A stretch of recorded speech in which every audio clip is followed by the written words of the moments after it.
We live in a world jammed with competing ministries linked to Jesus Christ. Their personnel, and I am one of them, are considered religious leaders. That's a designation with which I am just plain not comfortable. Very few leaders have made the distinction between religion and faith, as has been made in this series on John. In fact, many are possibly offended by the contrast. But I am persuaded that such a distinction needs to be made in our very pluralistic, competing environment of religion. When religion is our cause, we defend our religion as better than others. We defensively hold to our particular religious interpretations and worldviews, and we work diligently to convert people to our viewpoints. The result, we are divided. And the same is true for Christians. We are divided. So the alternative, as I see it, is to consider the possibilities of uniting in faith. Can such faith ever be free of religion? Won't our faith always be measured in the competing arenas of worldviews, religions, and cultures, the plans of humankind with people at the center? Isn't compromise inevitable? For us, it may seem impossible. There was one, however, who held to faith uncompromisingly, single-mindedly, and resolutely. And that one was Jesus. And we can learn from his example. Jesus never yielded to the religious expectations of the religious leaders of his day. He always lived beyond their rules and regulations. He always held out such possibilities to those who heard him. And in doing so, he never described that which he fought for as religion. He never established a religion, though the world, in its human-centered understanding of worldviews, religions, and cultures, would like to make us think he did so, in order to know, for them to know, where to put Christ and Christians in their own human-centered plans. Jesus never used the word religion in the gospel records. He came as the life-in-life man of faith, seeking those who would have that faith in the eternal gospel intentions of God. The passage for this message shows how the new ministry of Jesus contrasted with the old ministries of the religious leaders of his day. The contrasts were stark, they were glaring, and they were troublesome. The old Jewish ministries had become life-only efforts, but the Lord's ministry was based on new life-in-life possibilities. Stop now and read or listen to John chapter 10, verses 1 to 18. The debate that began in chapter 7 is concluding here in chapter 10. Shepherding was the figure that Jesus used to demonstrate the difference between his ministry and that of the religious leaders. It was well known to his Jewish audience as a hard, demanding, and costly lifestyle, that of shepherds. A lifestyle that required constant availability and alertness. The Old Testament that was familiar to his audience highlighted shepherding from Abel in the book of Genesis to Moses, from David to Isaiah and Ezekiel. In fact, this entire conflict between religious leaders and Jesus was actually set against the background of Ezekiel chapter 34.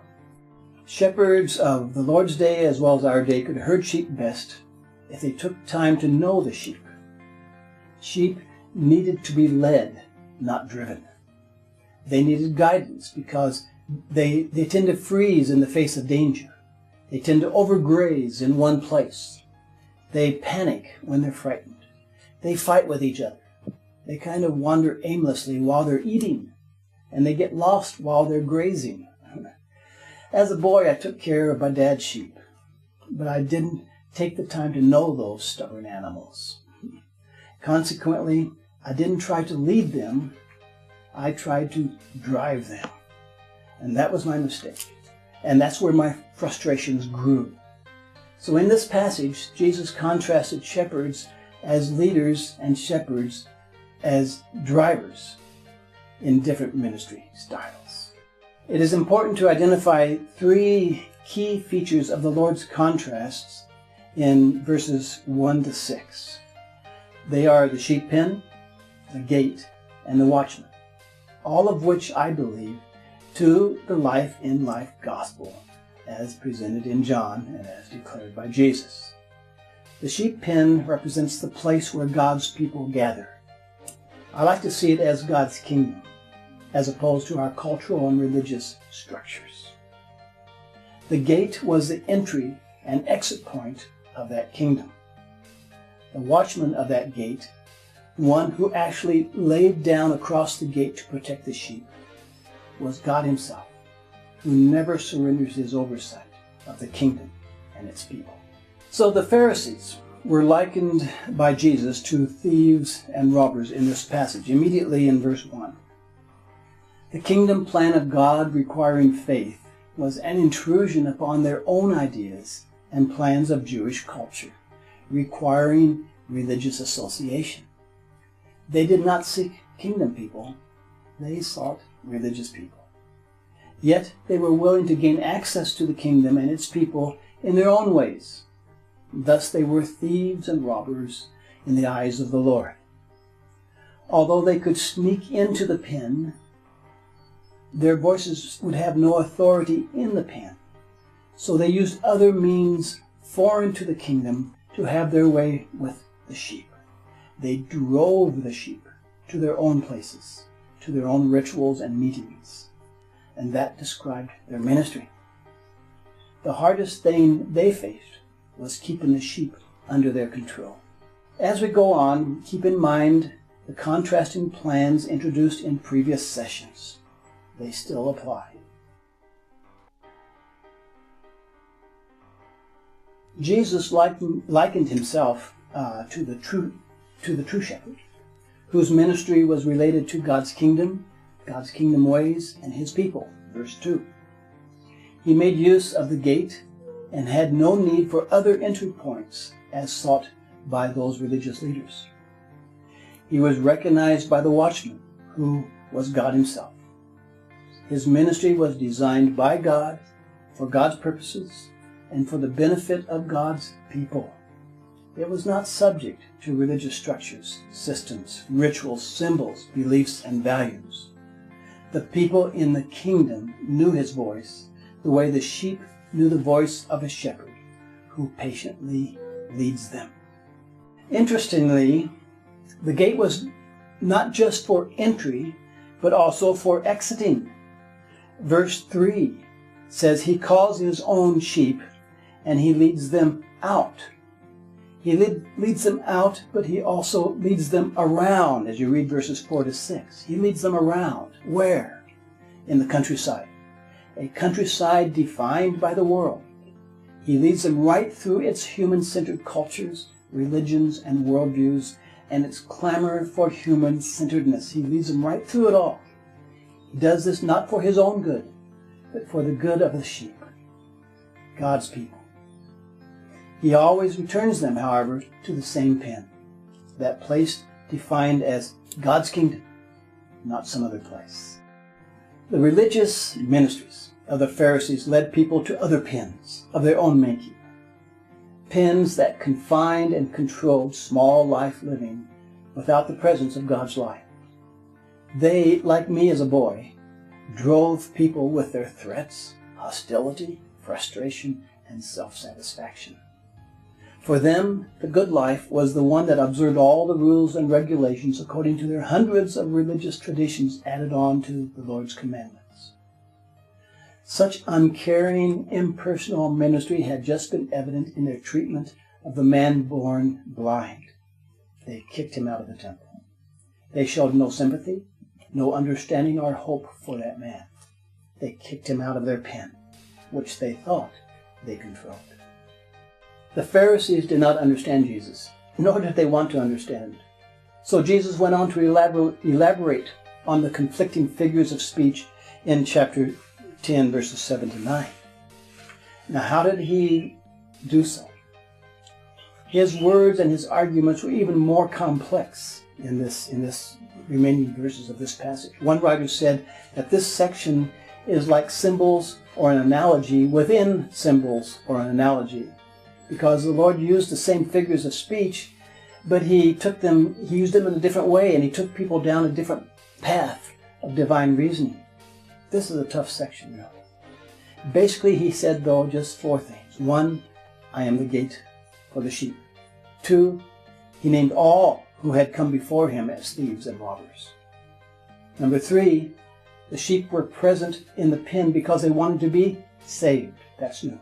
And number 4, he now described the thieves and robbers as those who steal, kill, and destroy. He had not said that before. Then Jesus made the most critical statement found in this passage. It's in verse 10, where he says, I have come that they may have life and have it to the full. Now, we often confuse the Lord's use of life with our own human-centered needs, wants, and likes.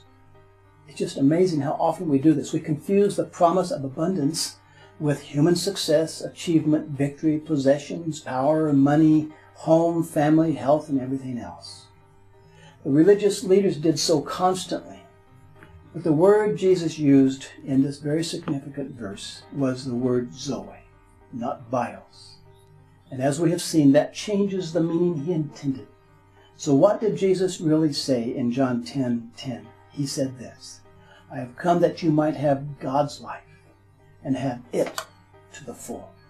His message and ministry were about the life in life gospel. In John 10:11-15, Jesus then clarified further his own role in the allegory. But he said, I am the good shepherd. Such a shepherd lays down his life for the sheep. Now here's one of those interesting places where the English translation proves inadequate. It is with this word, life again. Because Jesus did not use Zoe in this instance. He used the Greek word called suke, from which we get psychology. It was one of the biblical references to human life. Suke in Greek refers to the soul and body of a person. It refers to that which a person does with his knowledge, his emotions, and his will. So Jesus has said, I will lay down my human life so that they may have what? Divine life. That was the gospel. And the passage affirms again the importance of separating human life from divine life, as we are doing in this series. Jesus was not to be seen as a man hired to take care of the sheep. Was this a slam of the religious leaders who were paid for their temple services? Their families had been paid for 160 years to do what they were doing. Unlike the hired man, though, Jesus owned the sheep himself, and he valued them dearly. He cared. He would never leave the sheep when they faced danger, as would the hired hands. Then Jesus declared that he would know the sheep, and they would know him. Now, what was the standard of that knowledge? It's very important. It was not like the standard shared between and among people, the standard of shared human life, information, reports, words, and education. It was like the standard of knowledge shared between God the Father and God the Son. It was a deep mutual knowledge based upon what? A shared divine life. That knowledge centered around the gospel. The Father would give his divine life for the world. Jesus would give his earthly life to make it possible. Then Jesus and the sheep would have that life, that divine life. They'd have it together. And that commonality would be the basis of mutual knowledge. To pass right by the thinking of the small life religious leaders whose thoughts were on the Jewish religion and culture, Jesus clarified in John chapter 10, verses 16-18, that the sheep he described included more than Jewish people. He said, I have other sheep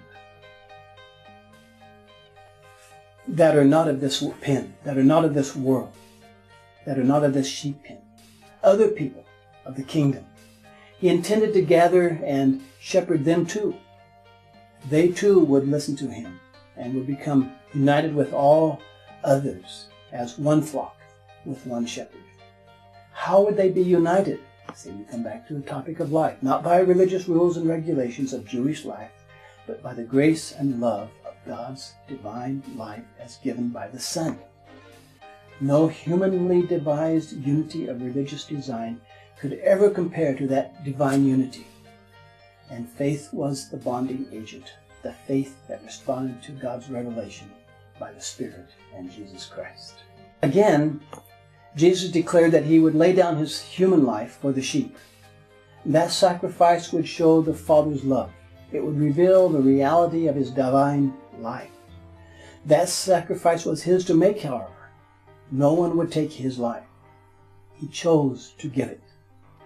That decision for sacrificing his human side was not made in weakness and passivity, though, but in all the strength and authority of the divine side of his life and life majesty. He was free in that strength and authority, and he also obeyed in that same strength and authority. Jesus declared his free obedience and his obedient freedom, says one writer. The so-called religious ministries of today can benefit greatly from the Lord's observations of the religious ministries of the Pharisees. And the first lesson is the need to distinguish between religion and faith. We must see religion as a human-centered enterprise, rising from worldviews and interpretations of everything, including God's revelation. Human-centered assumptions are the basis of all religious myths, beliefs, values, themes, symbols, and rituals that become part of entire religious systems, even Christian ones. Human-centered cultures and subcultures, even human-centered Christian communities, rise up from such religious systems. We must see faith as uniquely God-defined, not subject to human definitions and explanations. It is not a lesser part of a more important feature called religion. It begins from God at the center, not from people at the center, with their interpretations of God. God is the author of faith. He is its perfecter in Christ, as we saw in Hebrews 12:1 and 2. Faith responds to God's revelation, not to religious assumptions, worldviews, or interpretations. It is singular, not plural, as we saw in Ephesians 4:4-6, no matter what the world or religious experts say. When the important distinction is sorted out, then we can begin to implement life and life ministries based on faith, rather than religion. What would characterize such ministries? I just want to suggest a few. Number one, they would be characterized by belief that the kingdom is God's eternal plan in which people need to dwell. Number two, there would be a dependence upon revelation instead of human-centered religious worldviews and interpretations. And number three, there would be an ability to keep all focus on God's eternal desire to bring his life to believers through Jesus Christ. So finally, ask yourself two questions. Number one, to what extent can you let go of religion in order to take hold of faith? And number two, which of the three characterizations of life and life ministries are most needed by a church or organization to which you belong, and why? This concludes this message. When you are ready, please go on to the next message from John chapter 10, verses 19-42, where we see the Lord's final encounter with the religious leader, an encounter that we have explored from chapter 7.